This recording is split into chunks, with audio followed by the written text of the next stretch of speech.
Bonjour à toutes et à tous et bienvenue dans l'épisode numéro 20 de la saison 2 de Meeting. Et aujourd'hui mon invité est un joueur de beach soccer. J'ai nommé Léo Grandon. Salut Léo, comment tu vas? Salut, ça va super bien. Merci beaucoup de cette interview. Passer un petit moment avec toi. Avant d'être professionnels, ils ont aussi été des enfants. Environnement familial, école, découverte du sport.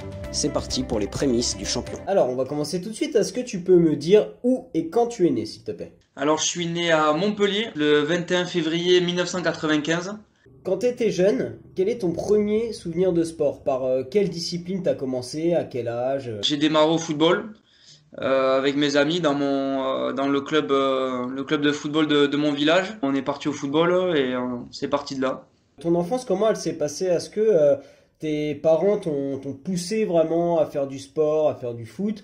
Ou alors ils t'ont laissé un peu libre de choisir ce que tu voulais faire, que ce soit du sport ou autre? Alors, ce qui est marrant, c'est que j'ai une famille qui est pas du tout football, notamment mon père qui est un grand passionné de rugby. Ma mère aussi était sportive, ma sœur aussi est très sportive, donc on a tous baigné un peu voilà dans le monde du sport, ouais. Joie, déception, titre, record, doute, mais surtout passion. C'est parti pour la carrière du sportif.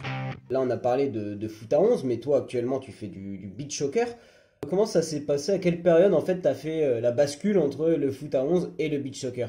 Alors, j'ai démarré en 2011 exactement. Je sortais du football, en fait, je jouais dans un bon niveau à l'âge de 13-14 ans. J'alternais un peu entre, à l'époque, c'était honneur excellence et je devais passer avec les nationaux. Et en fait, le rythme, à force, me plaisait plus.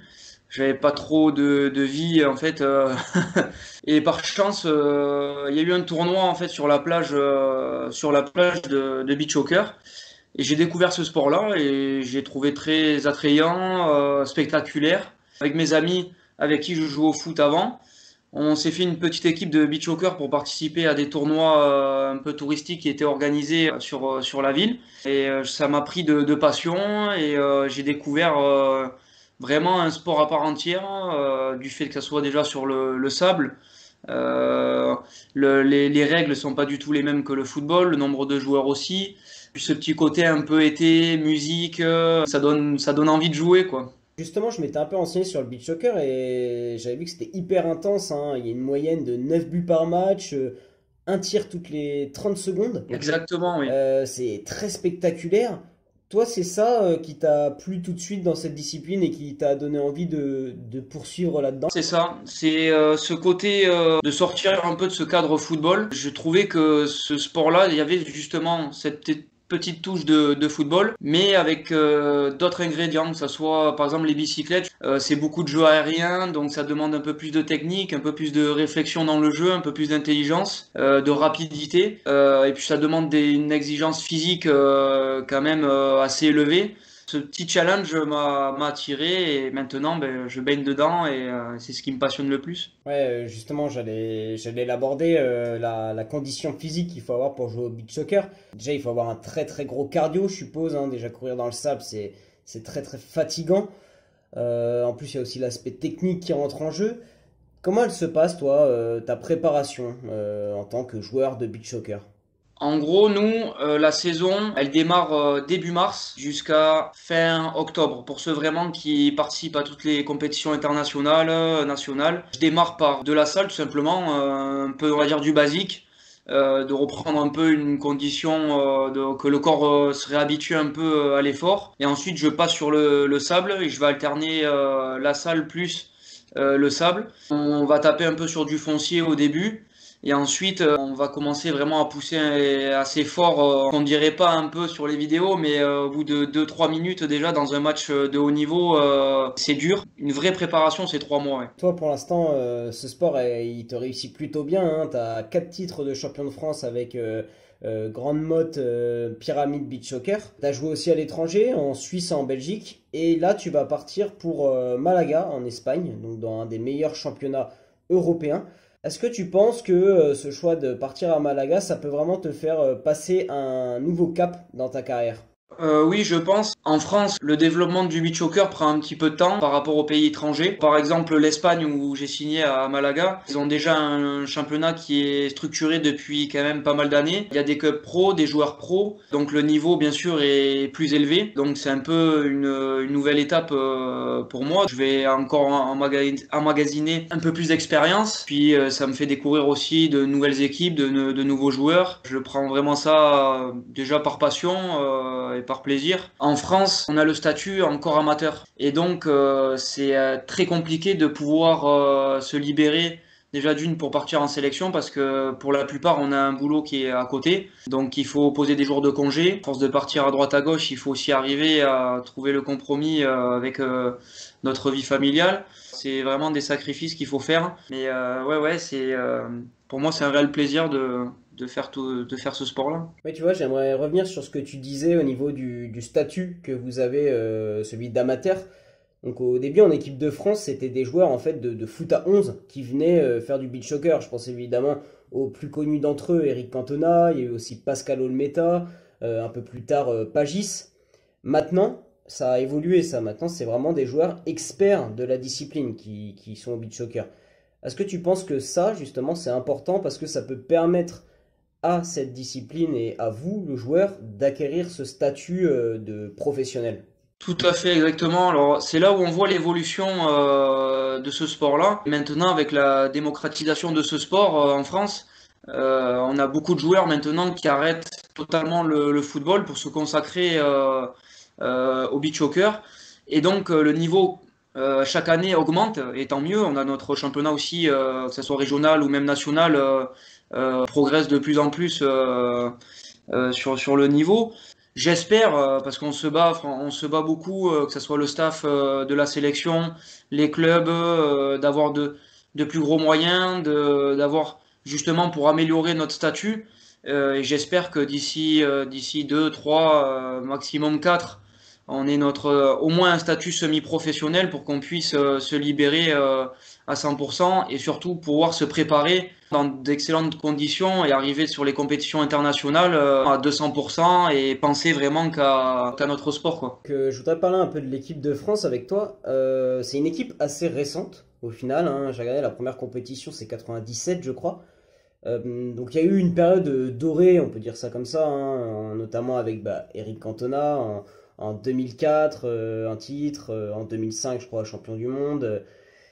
Jusqu'à 2007, en gros, l'équipe a plutôt fait des bons résultats et ensuite ça a été beaucoup plus compliqué. Actuellement, toi qui es joueur de l'équipe de France, comment tu juges le niveau de cette équipe? Alors, ce qu'il faut savoir, c'est que sous l'ère Cantona, d'Eric Cantona et Joël aussi, son frère, le beach soccer était sous un circuit privé, des sponsors privés, donc bien sûr des moyens. Et ensuite, ils ont été champions du monde en 2005, surtout en plus c'était au Brésil, la terre où est né le beach soccer, donc ils ont fait, c'est quelque chose d'exceptionnel, hein. Suite à ça, la FFF a récupéré le beach soccer et on a eu une période où la FFF du coup n'avait pas, je pense, a mis les mêmes moyens qu'à l'époque de l'ère de Cantona. Et donc, on a pris ce petit retard-là qui, à chaque fois, on a un petit peu de mal à rattraper. À chaque fois, on joue entre la huitième et la 10e place. Et j'espère que même sur la saison prochaine, on arrive à accrocher ce fameux top 5, top 6, montrer qu'on existe et qu'on peut faire de belles choses pour ce maillot-là. Ouais. Je pense qu'on peut avoir un très bel avenir. Il faut s'accrocher à ça, que les clubs travaillent ensemble, que les joueurs travaillent ensemble, que les régions travaillent ensemble. Et je suis persuadé que l'équipe de France de beach retrouvera vraiment ses couleurs au plus haut niveau et arriver à accrocher ce top 5 rapidement. Donc là, ma prochaine question, c'est sur les objectifs. Donc, je pense que les objectifs à long terme, évidemment, c'est ce que tu viens d'évoquer avec l'équipe de France. Pour la saison prochaine, donc avec ton club de Malaga, c'est quoi l'objectif? C'est le titre? Alors avec Malaga, l'année dernière, ils avaient fini 6e du championnat. Et ils veulent qu'on arrive à accrocher le podium, le top 3. Donc c'est un bel objectif parce que le niveau espagnol est très élevé. Après il y a la Coupe d'Espagne aussi. Bien sûr, on la joue pour la gagner. Je suis aussi avec la Grande Motte. Parce qu'il faut savoir que dans le beach soccer, on a le droit à un club par pays. Donc ça D'accord. c'est un gros avantage. Je peux jouer le championnat avec la Grande Motte et ensuite partir avec Malaga pour jouer aussi le championnat espagnol. Avec la Grande Motte, notre région a maintenu à faire un genre de petit championnat pour qu'on puisse quand même pratiquer cette saison le beach soccer. Parce qu'on a eu le national qui a été annulé cette année à cause du Covid. Et donc bon, l'objectif aussi de la Grande Motte, c'est de gagner ce challenge. Et ensuite, on aura un tournoi national avec la Grande Motte qui est organisé chez nous d'ailleurs sur le site de la Grande Motte à la plage du Couchant. Et après, vraiment la grosse échéance que j'ai avec le club, c'est la Ligue des Champions qu'on appelle l'Euro Winner Cup. Ça va le 10 juillet. On retourne à Nazaré au Portugal où on était avec l'équipe de France. La dernière année que la Grande Motte a participé, on a réussi à faire un huitième de finale. Donc c'est vraiment un très beau parcours pour un club français. Et on espère vraiment déjà d'arriver au huitième et passer ce petit cap aussi dans la compétition. Ce sont tous des compétiteurs, mais ils savent aussi profiter de la vie. Tout de suite, les questions insolites. Je vais être un peu vieux jeu, mais la série H. Et après Viking. Ozuna Del Mar. Un peu reggaeton, un peu plage, un peu beach quoi. Des pâtes carbo. Seychelles. Ou Bali, un des deux. Soleil. Une de mes petites passions secrètes que j'aime beaucoup faire avec mes amis d'enfance, se faire une petite partie de pêche en bord de plage, ça j'aime beaucoup. Et ensuite, je suis un grand passionné de MMA. Quand je n'ai pas de beach, il y a une salle à Palavas qui s'appelle le FMC et qui est assez réputée. Et, quand je peux, quand j'ai un petit peu de temps, je vais au MMA avec mes amis là-bas. Dans le beach, Amarel, ça a été une des grandes stars de ce sport qui a remporté énormément de titres individuels et puis sa technique était géniale à voir. C'est un bonheur de le voir jouer à l'époque. Si tu veux la paix, prépare la guerre.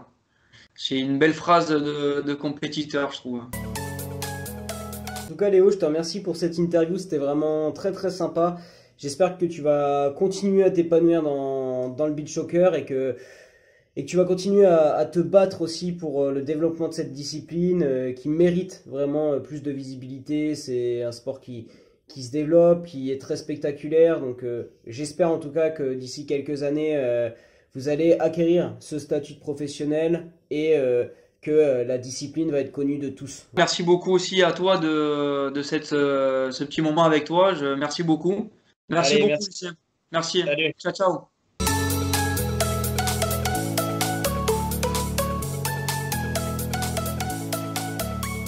En tout cas, meeting, c'est des rencontres, du partage et de la passion. Abonnez-vous.